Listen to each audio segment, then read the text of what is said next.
Students, आज हम लोग इस वीडियो में फिजिक्स का स्टडी करने वाले हैं। और आपको पता है, अगर आप वीडियो देख रहे हैं रेगुलर, तो आप लोगों को पता होगा कि फिजिक्स में हम लोग इलेक्ट्रोस्टैटिक्स पढ़ रहे हैं। इलेक्ट्रोस्टैटिक्स, जिसमें चार्ज के रेस्ट के बारे में ही केवल चर्चा होता है।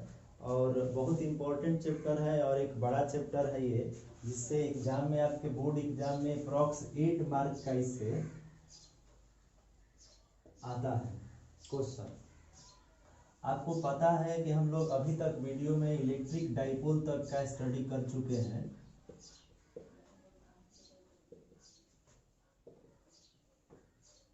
And its application, all application, यहाँ तक हम लोग पढ़ चुके हैं अभी तक। और आज हम लोग एक छोटा सा इम्पोर्टेंट स्पेशल एप्लीकेशन है जिसका स्टडी करने वाले हैं, जो कि बहुत इम्पोर्टेंट है। वो कहाँ से एप्लीकेशन है वो आपको बताएं, तो ध्यान से समझिए। हम लोग, आपको याद होगा कि ये चैप्टर हम लोग चार्ज से स्टार्ट किए थे और चार्ज के बारे में सीखे, चार्ज के प्रॉपर्टी को सीख रहे थे और चार्ज डिस्ट्रीब्यूशन का चर्चा किए थे। तो आपको पता होगा कि चार्ज डिस्ट्रीब्यूशन दो तरह से आपको बताया गया था, पॉइंट चार्ज डिस्ट्रीब्यूशन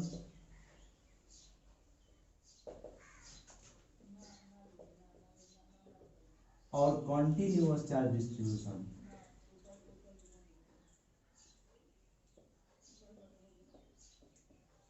तो पॉइंट चार्ज डिस्ट्रीब्यूशन का ही अभी तक हम लोग चर्चा करते आए हैं, लेकिन कॉन्टिन्यूअस चार्ज डिस्ट्रीब्यूशन को वहाँ पढ़ करके, फंडामेंटल इसको समझ करके और रोक दिए थे। तो इसी टर्म का आज थोड़ा सा कंटिन्यू करेंगे स्पेशल कंडीशन के साथ। पॉइंट चार्ज डिस्ट्रीब्यूशन आपको पता है कि जैसे एक पॉइंट चार्ज के लिए इलेक्ट्रिक फील्ड इंटेंसिटी और आपको पोटेंशियल एनर्जी, दो पॉइंट चार्ज के लिए कूलम्स फोर्स, पोटेंशियल एनर्जी, ये सब फाइंड हुआ था। और दो अपोजिट नेचर के चार्ज के लिए इलेक्ट्रिक डाइपोल का चर्चा हुआ था। कंटिन्यूअस चार्ज डिस्ट्रीब्यूशन एक स्पेशल कंडीशन है जिसको हम लोग जानेंगे। ये तीन तरह से चार्ज का डिस्ट्रीब्यूशन आपको हम बताए थे। Linear charge distribution, surficial charge distribution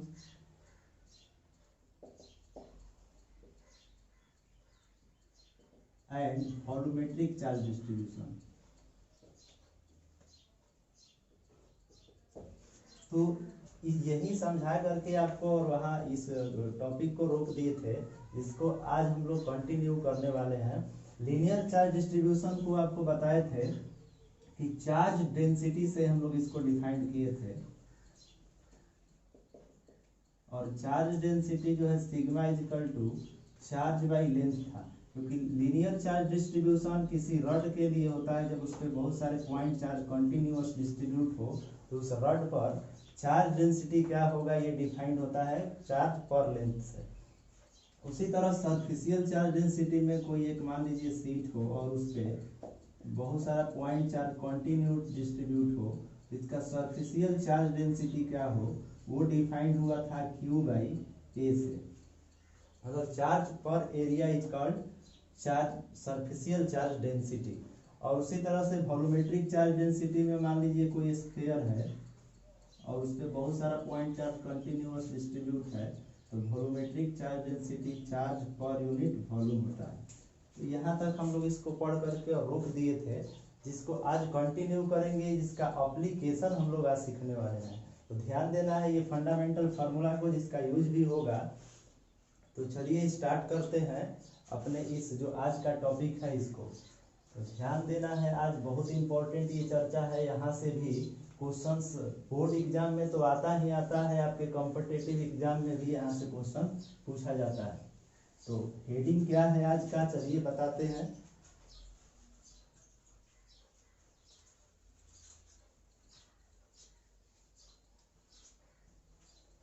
आज का ये हेडिंग है some important application of distribution of charge, continuous distribution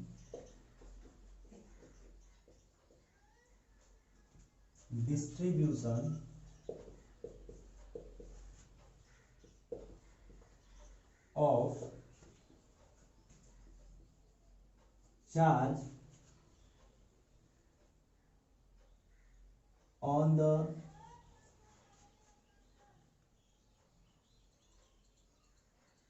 following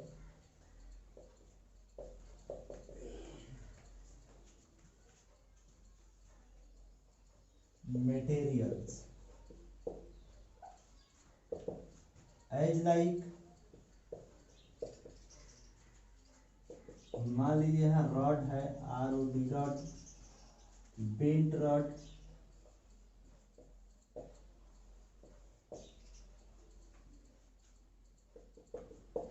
और जो है आपका ring,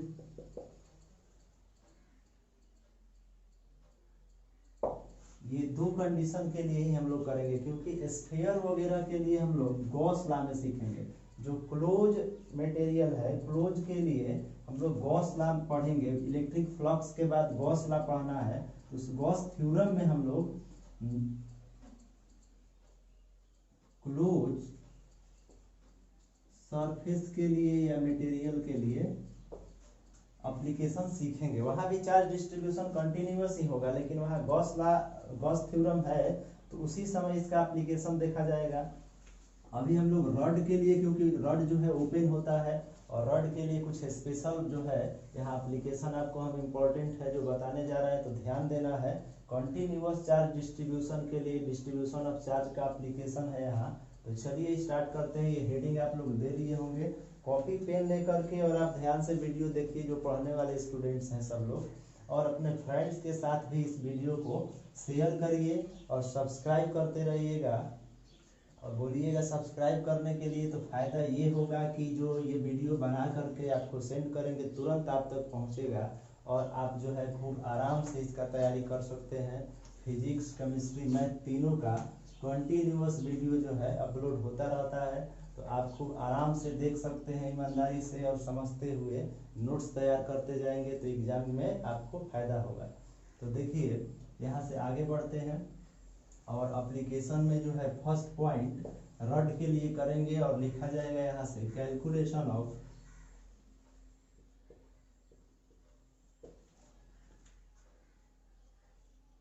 electric force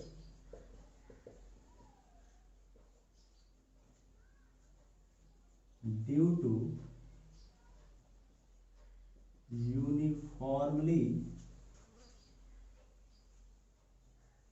charge rod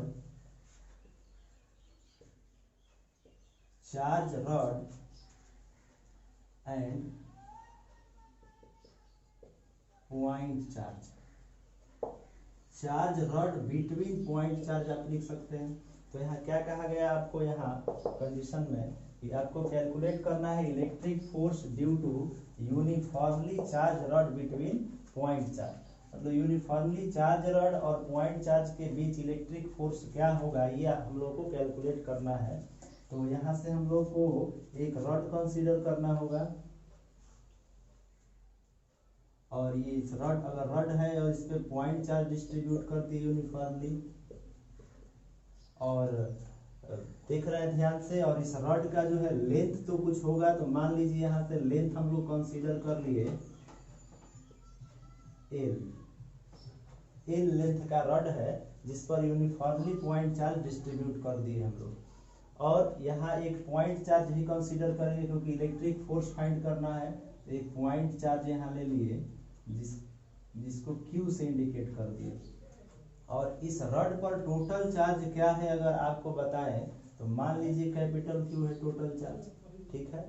तो यहाँ से अब हम लोग को इसके बीच कितना इलेक्ट्रिकल फोर्स लग रहा है, ये हम लोग को कैलकुलेट करना है। तो कूलम्ब्स लॉ तो अप्लाई होगा ही, लेकिन कैसे, किस प्रोसेस से यहाँ डिफाइंड होगा, ये कंडीशंस ये समझना इम्पोर्टेंट है। क्योंकि कूलम्स लॉ को सिंपली नहीं यहाँ अप्लाई कर देंगे जैसे करते आए थे पॉइंट चार्ज डिस्ट्रीब्यूशन में, क्योंकि यहाँ रड है और रड के थ्रू पॉइंट चार्ज के साथ फोर्स फाइंड करना है। तो कुछ एक्स्ट्रा हम लोगों को सोचना होगा और उसको सीखिए आप लोग, जो बताते जा रहे हैं। हम लोग को कुछ काम करना पड़ेगा इस पर कि इस रड पे मानेंगे कि इस रड पे बहुत सारा पॉइंट चार्ज डिस्ट्रीब्यूट है यूनिफॉर्मली, जो कि एक छोटे से पार्ट के लिए हम लोग इसमें करते क्या है कि रड पे चार्ज बहुत सारा कंटिन्यूअस डिस्ट्रीब्यूट है। चलिए उसको बताते हैं, आप ध्यान से जो है इसको समझते चलिए और सीखते चलिए इस एप्लीकेशन को। हम लोग देख रहे हैं कि ये रड पर बहुत सारा पॉइंट चार्ज यहाँ से यहाँ एल लेंथ तक डिस्ट्रीब्यूट है। तो एक एक पॉइंट चार्ज जो है हर इंस्टेंट रड पर जो है डिस्ट्रीब्यूट हुआ होगा, ये मानकर चलेंगे हम लोग। और एल लेंथ तक चार्ज डिस्ट्रीब्यूट है, तो हम लोग यहाँ देख सकते हैं इस पॉइंट, इस रड के इस एंड के थ्रू ये जो चार्ज पॉइंट है यहाँ से और इस पॉइंट चार्ज तक का ये जो लेंथ है, इस लेंथ को जो है मान लेंगे हम लोग कि मान लीजिए ए है। और यहाँ से और इस एंड से, रड के इस एंड से और उस पॉइंट चार्ज से तक का जो लेंथ है, डिस्टेंस है जिसका यूज हम लोग करेंगे वो एल है यहाँ से और यहाँ तक ए मान लिए है, तो ये हो जाएगा ए प्लस एल। तो लेंथ भी यहाँ दिखा दिए। तो यहाँ पर एक जो बात एक्स्ट्रा समझना है वो क्या है कि ये जो रड है इस पर बहुत सारा पॉइंट चार्ज डिस्ट्रीब्यूट है, कंटिन्यूअस डिस्ट्रीब्यूट है। तो ये वेरी कर रहा है, हर एक पॉइंट पर चार्ज बहुत सारा डिस्ट्रीब्यूट है, तो वेरिएबल फंक्शन हो गया। क्योंकि जैसे हम लोग इसके पहले वाले जो कूलम्स लॉ पढ़ रहे थे वहाँ 2 ही पॉइंट चार्ज हुआ करता था, तो कोई हेडअप नहीं था, कूलम्स लॉ यूज करते रहे थे। यहाँ भी हेडअप नहीं है, लेकिन थोड़ा सा यहाँ सोचना है एक्स्ट्रा। क्या सोचना है कि रड पर चार्ज डिस्ट्रीब्यूट है, तो मान लिए यहाँ पर चार्ज है, फिर यहाँ डिस्ट्रीब्यूट, यहाँ कंटिन्यूअस एल लेंथ तक डिस्ट्रीब्यूट है, जिससे आप देख रहे हैं कि डिस्टेंस भी वेरी कर रहा है। यहाँ से ए है, यहाँ से यहाँ तक का ए प्लस एल है। तो हम लोग को कुछ यहाँ पर एक्स्ट्रा करना क्या है वो चलिए देखते हैं। तो यहाँ पर मान लेंगे हम लोग एक काम करेंगे, इस रड के किसी भी पॉइंट पर छोटा सा एक टुकड़ा एक कंसीडर करेंगे, एक पार्ट कंसीडर करेंगे और इस पार्ट को कहेंगे कि ये डी एक्स पार्ट है। क्योंकि वेरिएबल है तो, क्योंकि यहाँ माने हैं कोई यहाँ भी मान सकता है, यहाँ भी आप मान सकते हैं, यहाँ कहीं भी वेरिएबल पार्ट है, इसलिए हम इसको dx मान लेंगे। और इस dx पार्ट पर जो चार्ज है वो dq मान लीजिए। तो स्मॉल dq मानेंगे तो टोटल चार्ज जो यहाँ दिखाए हैं वो आपको स्मॉल q दिखाना पड़ेगा। यहाँ अगर आपको दिखाया गया है कैपिटल Q से, तो इसको भी आप एक काम करिए, इसको भी स्मॉल q भी दे दीजिए, तो ये dq हो जाएगा। तो इस छोटे से पार्ट को जो रड का पार्ट कंसीडर किया गया है, यहीं से हम लोग इस रड के इसी पार्ट से कूलम्स लॉ इस पॉइंट चार्ज तक अप्लाई करेंगे फर्स्ट टाइम। तो अब ये वेरिएबल पार्ट है इस रड का, माना गया है कि बहुत सारे छोटे छोटे dx पार्ट ऑफ रड से ये मिल करके टोटल रड बना है।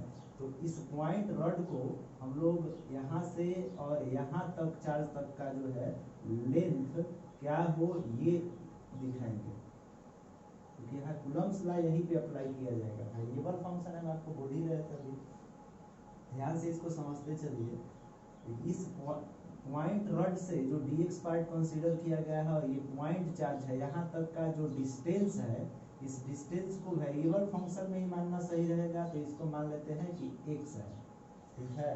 तो यहाँ dx पार्ट जो कंसीडर किया गया और पॉइंट चार्ज तक का जो लेंथ है x मान लिया गया।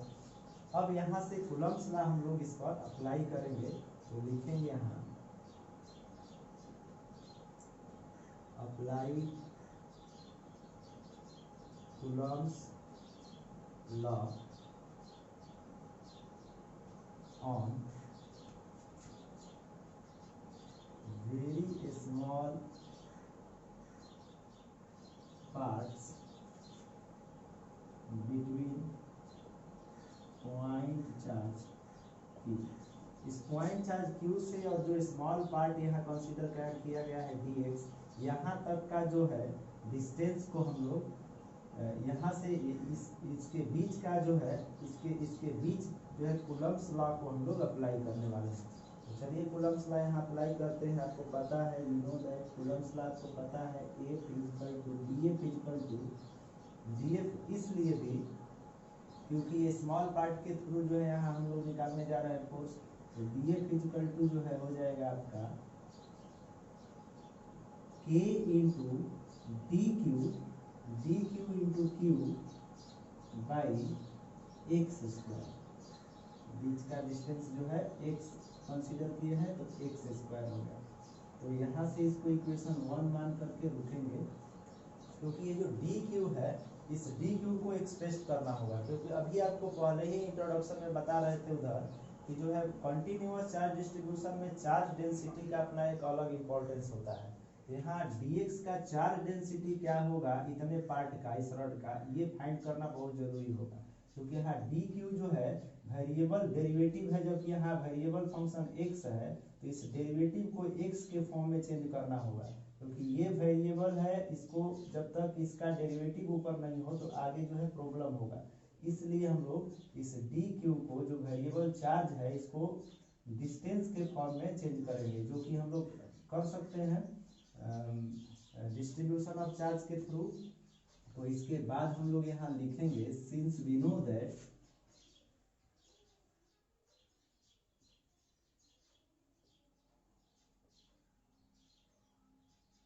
चार्ज डेंसिटी, कैसा चार्ज डेंसिटी है यहाँ लीनियर चार्ज डेंसिटी।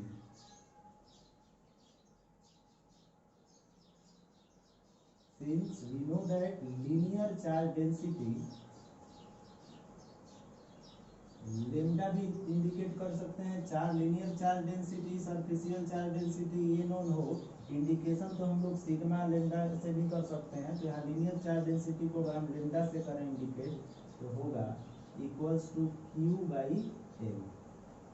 तो यहाँ अगर डी लेमडा हो या लेमडा को अगर ऐसे रिप्रेजेंट करना हो D Q by D L, तो ये भी किया जा सकता है या dx भी किया जा सकता है, क्योंकि यहाँ dl नहीं लेकर के dx लिए है वेरिएबल फॉर्म में, तो dq बाई dx लिख सकते हैं।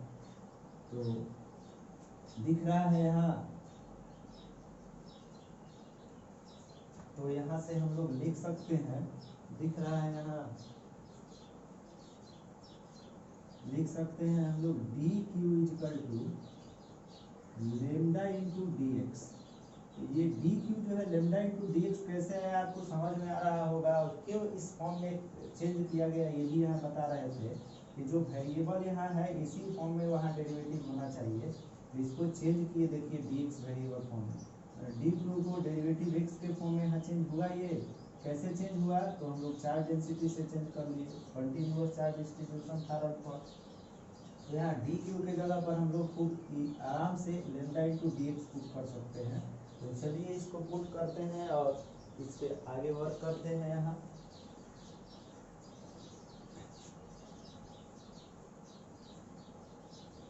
इंटरेस्टेड है, थोड़ा सा सोचना है और पढ़ाई है तो इस थिंकिंग लेवल को ये बढ़ाता है, ध्यान देते रहना है आपको इसमें इंटरेस्ट लेते हुए। तो यहाँ पे हम लोग क्या करेंगे कि df इक्वल टू लिखेंगे k इंटू के, आपको पता है k का वैल्यू 1/4πε0 हो जाएगा, उतना नहीं होना पड़े इसलिए k लिख रहे हैं। तो डी क्यू के जगह पर हम लोग लेमडा इंटू डी एक्स लिख सकते हैं। यहाँ लेमडा इंटू डी एक्स क्यों चेंज हुआ है, ये चार्ज डेंसिटी के फॉर्म में आपको बताया ही कि यहाँ वेरिएबल है, इसी वेरिएबल का डेरिवेटिव ऊपर आना चाहिए, इसलिए सेट किया गया यहाँ। और ये क्यू हो गया into Q divided by x square.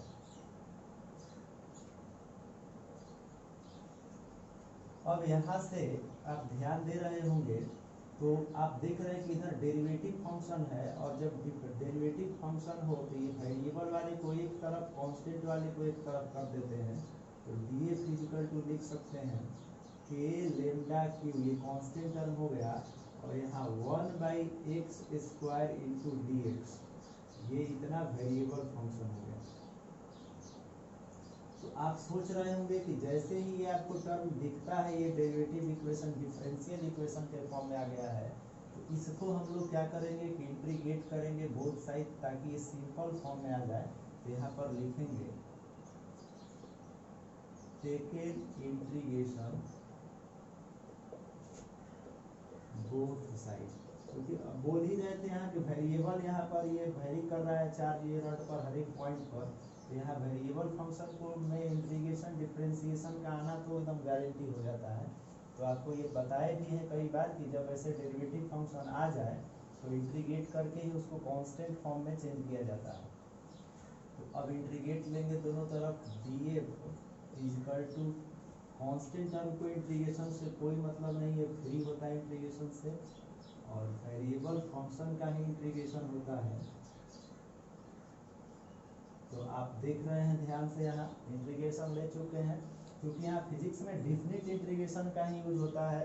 तो यहाँ कहाँ से कहाँ तक हम लोग को इंटीग्रेट करना पड़ेगा, यहाँ लिमिटिंग वैल्यू देना पड़ेगा। तो 0 से a, और यहाँ पर a लेंथ से इस पॉइंट से यहाँ तक का जो इंटीग्रेशन हो रहा है, लिमिटिंग वैल्यू a से a प्लस l हो जाएगा। अब यहाँ इसको हम लोग इंटीग्रेट करेंगे खूब इजीली, आपको पता है, आप भी कर सकते हैं इसको। आपको पता होगा इंटीग्रेशन आपको आता है, अगर इंटीग्रेशन का फॉर्मूला होता है 1/x² dx का -1/x। तो -1/x कैसे, क्योंकि x inverse square dx, x का पावर -2 + 1/-2 + 1, तो -1/x होगा ही, समझ में आ रहा होगा। तो इसका इंटीग्रेशन हो जाएगा, df का इंटीग्रेशन f, और लिमिटिंग वैल्यू 0 से f करेंगे तो f ही होगा। तो f = k λ3, और 1/x² dx का जो है integration 1/x with negative sign, और a से a प्लस l तक। अब देखिए इधर मिटाना पड़ेगा थोड़ा,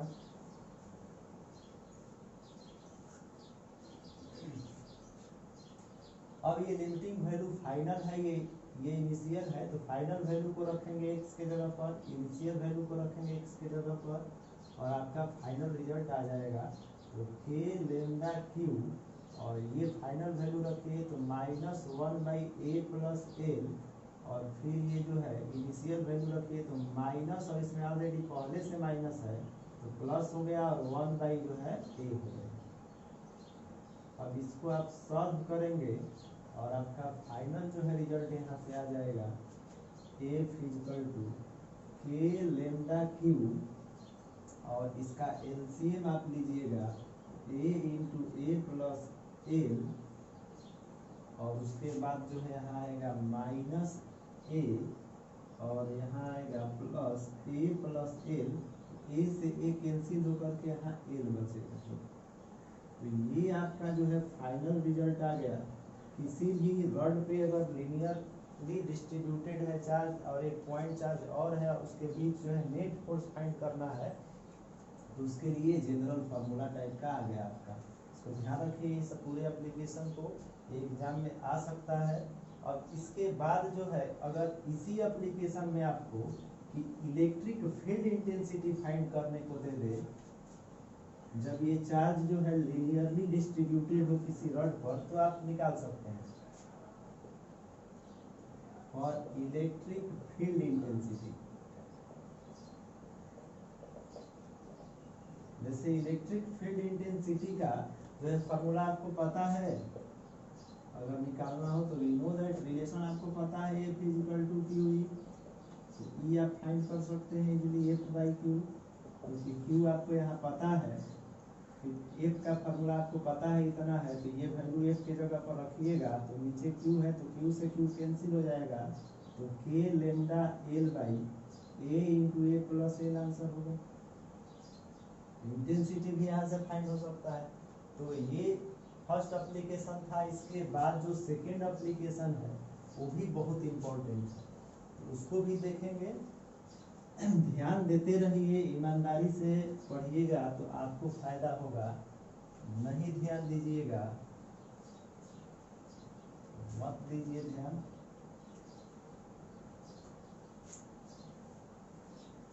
तो जो भी हो रहा है आपके लिए ये सब हो रहा है, और आप ध्यान नहीं देंगे तो कोई फायदा नहीं होगा, ना आपको फायदा होगा ना हमको। देखिए इसके बाद एप्लीकेशन नंबर 2,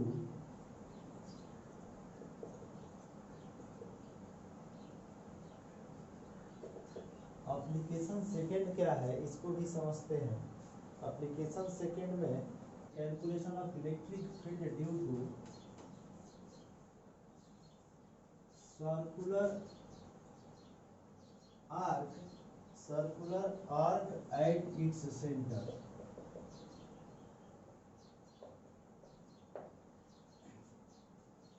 हम लोगों को इलेक्ट्रिक फील्ड फाइंड करना है किसके चलते, तो सर्कुलर आर्क पे के लिए, और कहाँ पर, तो इसके सेंटर पे। तो चलिए फिगर में देखते हैं, यहाँ एक सर्कुलर आर्क कंसीडर करते हैं। तो कंसीडर किए यहाँ से एक सर्कुलर आर्क। आर्क आप समझते हैं कैसा होता है,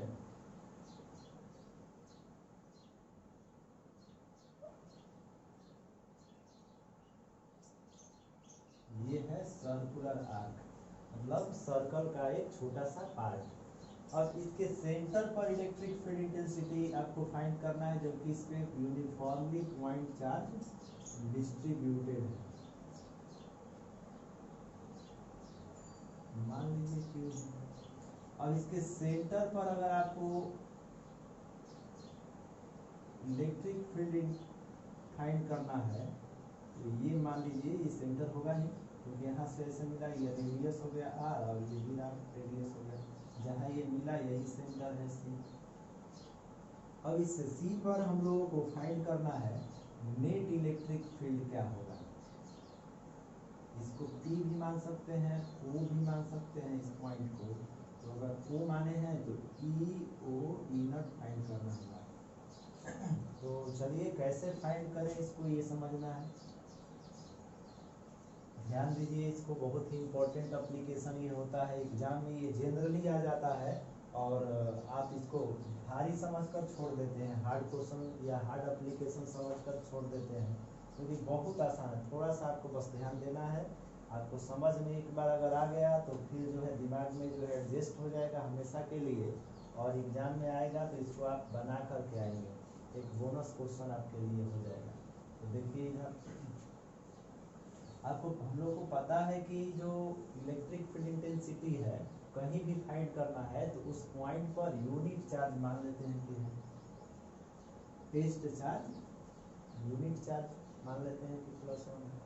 अब इस पे कैसे फाइंड करें कि इसके सेंटर पर नेट इलेक्ट्रिक फील्ड इंटेंसिटी क्या हो, इसके लिए जो है जो एप्लीकेशन है, जो मेथड है उसको समझिए। तो फिर पिछले ही जैसा आप देख रहे हैं कि वही मान लीजिए रड है, थोड़ा सा उसको बेंड कर दिया गया हो ऐसा लग रहा है। तो यहाँ भी बहुत सारा पॉइंट चार्ज जो है रड के बहुत सारे छोटे छोटे पार्ट पर डिस्ट्रीब्यूट है, जो कि वैरी कर रहा है इस पॉइंट के लिए इंटेंसिटी। तो हम लोग इसमें से एक छोटा सा पार्ट कंसीडर करेंगे। चलिए यहाँ पर कंसीडर कर लेते हैं, कहीं भी कंसीडर कर सकते हैं। तो हमने यहाँ कंसीडर कर लिया है एक छोटा सा वेरी स्मॉल पार्ट इस सर्कुलर आर्क से, जिसका जो है लेंथ मान लिए हैं कि डी एक्स या डी एल है जो भी है, और इस पर जो है चार्ज जो है डी क्यू है, क्योंकि छोटा सा पार्ट अगर ये डी एल है तो इस पर चार्ज भी वेरी स्मॉल वेरिएबल फॉर्म में दिखाएंगे डी क्यू। और इस रॉड का टोटल लेंथ मान लीजिए हम लोग कंसीडर कर लिए या गिवन रहेगा एल। तो अब यहाँ से जो कंस्ट्रक्शन है इसको ध्यान देना है, क्योंकि मेन कंस्ट्रक्शन ही है यहाँ। अगर ये समझ गए तो समझिए आप 50% से ज़्यादा समझ लिए। तो ये छोटे से रॉड को जो यहाँ कंसीडर किए हैं, यहाँ से सबसे पहले तो ये पूरे या ये जो एंगल है पूरा ये मान लेते हैं कि थीटा है। अब यहाँ से इस इंड से और इस इंड से छोटा सा टुकड़ा का ये जो पार्ट है इसके 2 इंड है, इस इंड से डॉट डॉट इस पॉइंट तक यहाँ मिलाए लाइन, और यहाँ से यहाँ। अब ये जो एंगल है, ये छोटा सा जो एंगल है, इस एंगल को अगर हम डी थीटा मान रहे हैं, क्योंकि अगर टोटल एंगल को अगर हमको मानना हो तो चलिए यहाँ अल्फा मान लेते हैं। क्योंकि इस एंगल को थीटा मान लिए हैं, तो यहाँ से इस अर्क से और यहाँ तक का जो एंगल है वो थीटा होगा, मान लिए। मतलब जो ये छोटा सा पार्ट इससे कंसीडर किए हैं, इसके दो एंड है, इस एंड से लाइन मिला है यहाँ डॉट डॉट, और इस एंड से भी लाइन मिला है। अब ये जो स्मॉल एंगल बना इसको थीटा मान लिए, और इस पॉइंट, ये पॉइंट रॉड है, मतलब एक छोटा सा पार्ट है, दिखने के लिए इतना बड़ा दिखाया गया है। आप समझ रहे होंगे, कई बार ये एप्लीकेशन आगे भी पीछे भी बताए हैं। तो यहाँ से ये जो एंगल है यहाँ तक का, ये थीटा होगा, तभी ये डी थीटा है। क्योंकि अगर कोई यहाँ मानता है ये पार्ट को, यहाँ मान लीजिए, मान लिया, उसके लिए तो ये लाइन डॉट डॉट ऐसे जाएगा, वो डी थीटा हो जाएगा, यहाँ तक थीटा हो जाएगा। तो चलिए, आपको समझ में आ रहा है, ये आगे बढ़ते हैं। अब जो है यहाँ से मान लेते हैं कि इस पॉइंट रॉड से इंटेंसिटी इस पर अप्लाई हो रहा है, क्योंकि इंटेंसिटी इलेक्ट्रिक फील्ड जो है वेक्टर क्वांटिटी उसको दिखाना पड़ेगा। तो यहाँ से ये पॉइंट रॉड जिस पे पॉजिटिव चार्ज है, वो यूनिट चार्ज पॉजिटिव पर इंटेंसिटी इधर अप्लाई करेगा, DE, और इसका हॉरिजॉन्टल कंपोनेंट, क्योंकि ये पूरा आर्क के थ्रू जो चार्ज डिस्ट्रीब्यूटेड है वो इस पॉइंट पर नेट इलेक्ट्रिक फील्ड इंटेंसिटी किधर अप्लाई कर रहा है, इधर। तो हॉरिजॉन्टल कंपोनेंट इसका क्या होगा, ये हम लोग को यहाँ दिखाना पड़ेगा, तभी इनर जो है नेट रिजल्ट होगा फाइन।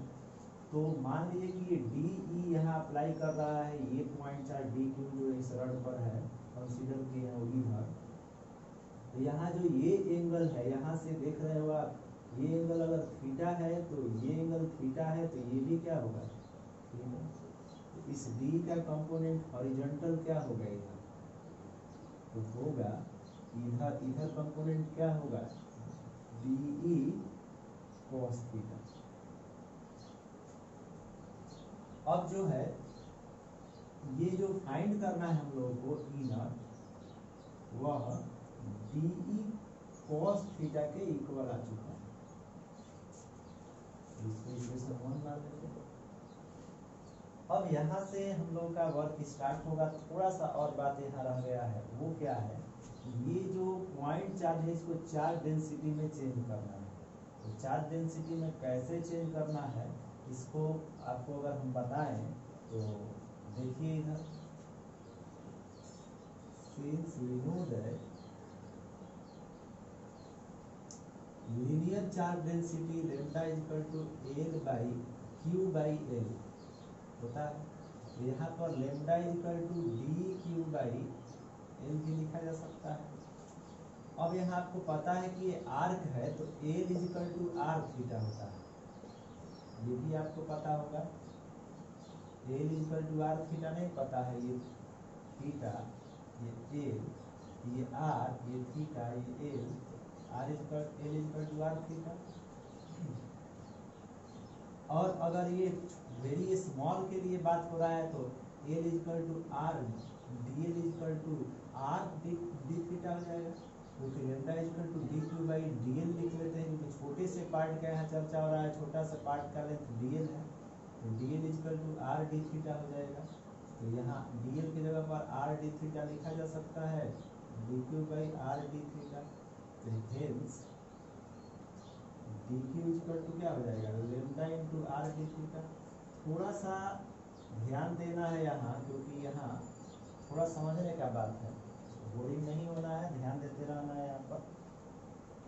अब यहाँ के बाद जो है इस DQ को पुट किया जाएगा इस फार्मूला में, क्योंकि आपको पता है कि इंटेंसिटी का फार्मूला इलेक्ट्रिक फील्ड का 1/4 पाई एप्सिलॉन नॉट या K into Q DQ into Q by R होता है।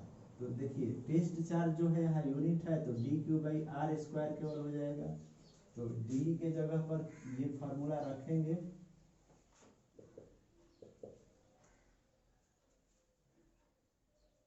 K into DQ by R square into cos theta. अब यहाँ से इंटीग्रेशन होगा, लेकिन DQ के जगह पर वेरिएबल फंक्शन को यहाँ रखना पड़ेगा, क्योंकि R को कैपिटल लेते रहे हैं तो कैपिटल ही ले तो अच्छा रहेगा। आर, ये सब आर ही ना होगा। तो इस आर को रख दिए, डी क्यू के जगह पर हम लोग क्या पुट करेंगे यहाँ, lambda r d theta, e naught is equal to k lambda r d theta by r square cos theta. तो आर से आर जो है चेंज होगा, कैंसिल होगा, तो के लेमडा बाई आर ये कांस्टेंट टर्म हो गया, और cos theta into d theta. अब दोनों तरफ इंटीग्रेशन कंसीडर करना होगा। तो अगर यहाँ पर इसको डी क्यू डी ई लिख दें तो बेहतर रहेगा, क्योंकि वेरिएबल फंक्शन में ये भी होगा। तो ई से 0 से ई, और ये जो है 0, ये होगा alpha by minus alpha by 2, क्योंकि यहाँ से ये अगर ऐसे मिलाए आगे तो ये एंगल जो है आपका माइनस अल्फा बाई 2 होगा, और यहाँ से ये अल्फा बाई 2 पॉजिटिव होगा। तो निगेटिव अल्फा बाई 2 और ये पॉजिटिव अल्फा बाई 2 यहाँ से अगर आगे बढ़ा है तो मिड पॉइंट ये होगा, मिड लाइन है, पूरा एंगल अल्फा है, तो इतना अल्फा बाई 2 निगेटिव और ये ऊपर का अल्फा बाई 2 पॉजिटिव हो जाएगा। माइनस अल्फा बाई 2 से अल्फा बाई 2। अब इसको इंटीग्रेट करते हैं तो cos थीटा का इंटीग्रेशन आपको पता ही है क्या होता है, b का इंटीग्रेशन तो इनफ हो जाएगा। तो k लेमडा बाई r और cos थीटा का इंटीग्रेशन sin थीटा, और माइनस अल्फा बाई 2 से alpha by 2 E net equal to k lambda by r, और ये वैल्यू रखेंगे तो sine alpha by 2 minus sine minus alpha by 2। इस तरह से इनट का, यहाँ से हम लोग अगर यहाँ देखिए, यहाँ के बाद इधर देखें तो नीचे दिख नहीं रहा है, तो E net is equal to k lambda by r और sine alpha by 2 minus sine minus alpha by 2। तो साइन माइनस थीटा का आपको फॉर्मूला पता होगा कि माइनस साइन थीटा होता है, तो माइनस साइन, देखिए sine minus theta equal to होता है माइनस साइन थीटा, ये आपको पता होगा। के लेमडा बाई आर और साइन अल्फा बाई 2 है, और माइनस है चिन्ह में, और फिर यहाँ माइनस आएगा, तो minus minus plus sign alpha by 2। तो इस तरह से ये जुड़ेगा तो 2 साइन अल्फा बाई 2। तो नेट आपका रिजल्ट यहाँ से आ गया k lambda by r 2 sine alpha by 2। Net result यहाँ से आ गया आपका 2 k lambda by r sine alpha by 2। तो ये आपका जो है फाइनल रिजल्ट आया इसके सेंटर पर नेट इलेक्ट्रिक फील्ड इंटेंसिटी के लिए। अगर आपको फोर्स भी फाइंड करने को कहा था तो फोर्स भी आप फाइंड कर सकते थे। रिलेशन आपको पता है कि F इक्वल टू क्यू ही होता है, तो F इक्वल टू हो जाएगा E। अभी फाइंड किए आप लोग, ध्यान दे ही रहे हैं आप लोग, अभी फाइंड कर दिए, यहाँ रिजल्ट आ चुका है। तो इनट के जगह पर ये रखेंगे तो आपका फोर्स भी आ जाएगा 2 into k q lambda by r sine alpha by 2। तो इंटेंसिटी फोर्स, अगर आपको इंटेंसिटी पता है तो फोर्स भी आप फाइंड कर सकते हैं रिलेशन फार्मूला से। अब यहाँ के बाद अगर हम लोगों को अगला एप्लीकेशन लास्ट जो है थर्ड देखना हो तो वो भी चलिए देख लेते हैं। थर्ड एप्लीकेशन क्या है, रिंग के एक्सिस के लिए तो लिखेंगे यहाँ calculation of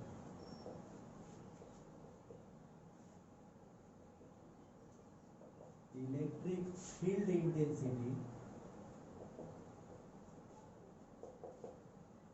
intensity to circular ring at its centre. तो हम लोगों को यहाँ कहा गया इस थर्ड में कैलकुलेट करना है electric field intensity circular ring पर इसके सेंटर के थ्रू। तो कैसे कैलकुलेट करें, चलिए इसको देखते हैं। तो सबसे पहले एक रिंग कंसीडर कर लिए और इस रिंग पर यूनिफॉर्मली चार्ज डिस्ट्रीब्यूट है।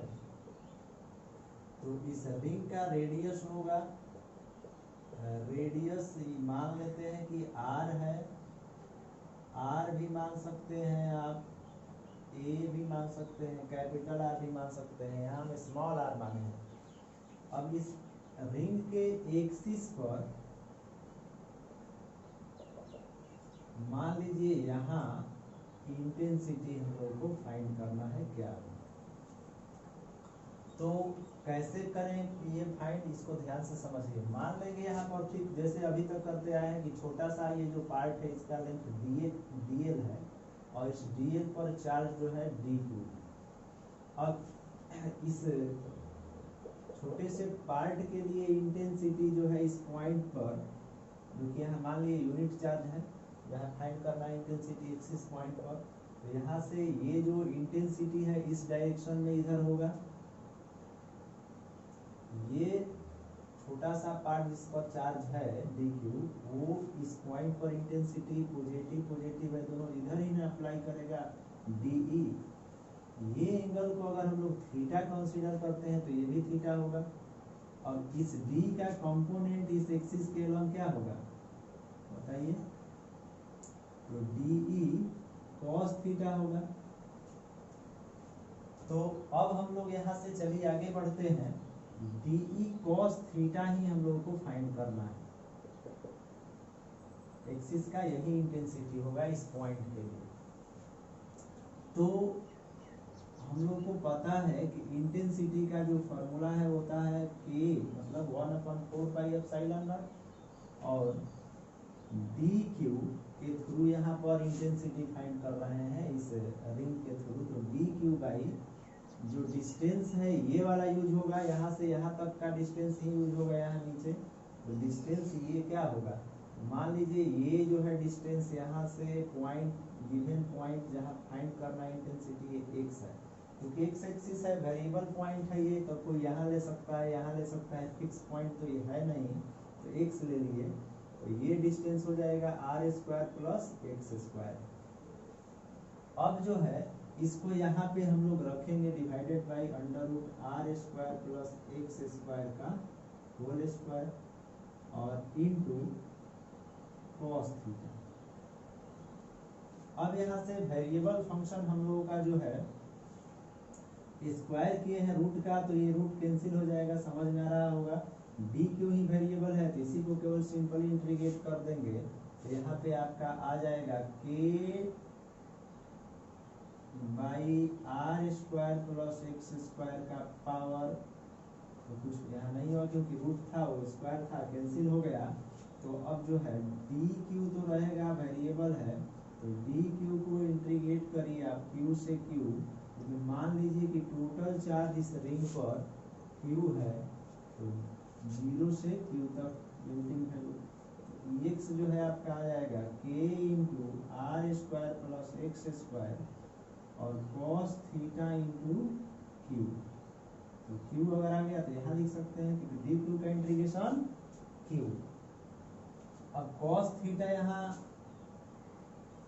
फाइंड करना हो तो cos theta equal to base by hypotenuse होता है, और बेस आपका x है, हाइपोटेनस जो है आपका ये है, तो cos theta equal to x by under root, या अंडर रूट नहीं लिखना है तो एक r² प्लस x² का पावर 1/2 भी लिख सकते हैं।